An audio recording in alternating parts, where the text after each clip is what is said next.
How to remove account from Facebook. Hey everybody, welcome back to our channel. In today's video I'm going to guide you through the steps on how you can remove account from Facebook, so make sure to watch the video till the end. Now if you want to remove account from Facebook, the issue here is quite simple. Whenever you open the Facebook app and then you try to log out from your account, right? So you tap on log out and then you tap the log out button. The issue here is that it will still save some of the accounts that you might have previously logged in, and if you want to remove these accounts, you don't log out and just remove them. Once you're on this page, assuming that you have 2 or 3 profiles stacked up here, do not log in.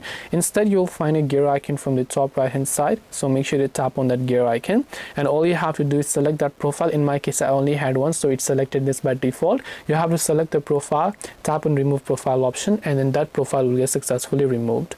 This way you can remove account on Facebook. Hope this video was very helpful. If you have got any questions, feel free to leave them down in the comment section. Thank you for watching and see you soon in the next video.